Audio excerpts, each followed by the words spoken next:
जंगल में नई तकनीक की धूम। जंगल में नई तकनीक की लहर आई थी। हर जानवर के पास अब एक चमचमाता मोबाइल था। मोबाइल ने जंगल की रौनक को एक अलग ही रूप दे दिया था। कोई गेम खेल रहा था तो कोई फोटो खींचने में मस्त था। इस नए युग में चिंटू खरगोश सबसे आगे था। उसे मोबाइल चलाने में महारत हासिल थी। वो गेम्स खेलता, दोस्तों के साथ चैट करता और जंगल में अपने सेल्फी लेने के शौक के लिए मशहूर था। एक दिन दादी लोमड़ी ने सब जानवरों को इकट्ठा किया और कहा, बच्चों, तकनीक का इस्तेमाल अच्छा है, लेकिन अगर समय बर्बाद करो तो ये आपकी मेहनत और भविष्य दोनों खराब कर सकता है। चिंटू ने ठहाका लगाते हुए कहा, अरे दादी, आप पुराने जमाने की बातें कर रही हैं। मोबाइल तो मेरी जिंदगी का हिस्सा है। यह मुझे तेज और स्मार्ट बनाता है। दादी ने मुस्कुराते हुए कहा, स्मार्ट बनना ठीक है, लेकिन ये देखना भी जरूरी है कि मोबाइल तुम्हारे लिए सहायक है या बाधा। चिंटू ने यह बात अनसुनी कर दी और अपने मोबाइल में लग गया। जंगल की रहस्यमयी चुनौती। कुछ दिनों बाद जंगल में एक रहस्यमयी घोषणा हुई।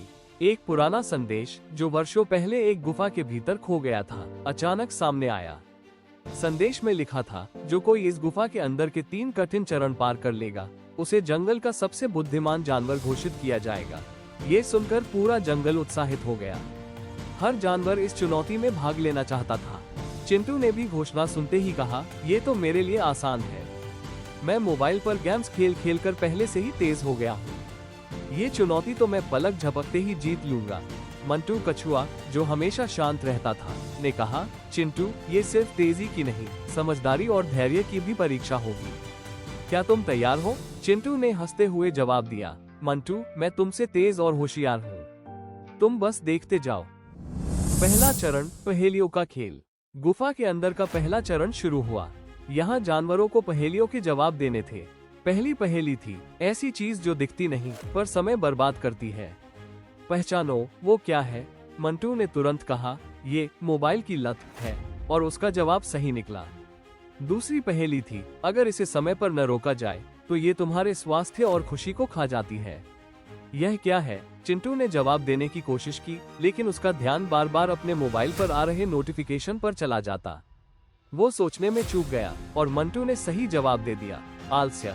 चिंटू को झेप महसूस हुई, लेकिन उसने खुद को समझाया, कोई बात नहीं, मैं अगले चरण में आगे निकल जाऊंगा। दूसरा चरण, धैर्य की परीक्षा। दूसरे चरण में एक कठिन रास्ता पार करना था। ये रास्ता कांटों से भरा था और केवल धैर्य और ध्यान से पार किया जा सकता था। चिंटू ने शुरुआत में तेजी दिखाई, लेकिन रास्ते में उसे मोबाइल पर एक नया गेम डाउनलोड करने का नोटिफिकेशन मिला। उसने सोचा, थोड़ा रुककर गेम खेल लेता हूँ, वैसे भी मैं तेज हूँ। मंटू कहाँ तक पहुँचेगा? जब वो गेम में उलझा हुआ था, मंटू ने धीरे धीरे और सावधानी से रास्ता पार कर लिया। वो अंतिम चरण की ओर बढ़ गया। तीसरा चरण, समय की कीमत। गुफा के अंतिम चरण में एक विशाल घड़ी लटकी हुई थी। घड़ी के पास एक संदेश लिखा था, समय की कीमत को समझो, अगर इसे बर्बाद करोगे तो सफलता दूर हो जाएगी। मंटू ने बिना समय बर्बाद किए घड़ी का रहस्य समझा और उसका सही उत्तर दिया, समय सबसे बड़ा खजाना है, इसे कभी बर्बाद नहीं करना चाहिए। उधर चिंटू अब भी अपने मोबाइल में फंसा हुआ था। जब उसने देखा कि मंटू ने जीत हासिल कर ली है तो वो चौंक गया। हार का सबक। गुफा के बाहर दादी लोमड़ी ने कहा, चिंटू, तुम्हारी हार का कारण सिर्फ मोबाइल की लत है। अगर तुमने ध्यान और मेहनत से काम लिया होता तो आज जीत तुम्हारी होती।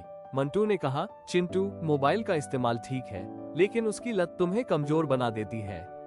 समय का सही इस्तेमाल करना ही असली समझदारी है। चिंटू ने सिर झुकाकर कहा, मुझे अपनी गलती का एहसास हो गया है। अब मैं मोबाइल को सिर्फ जरूरत के हिसाब से इस्तेमाल करूंगा।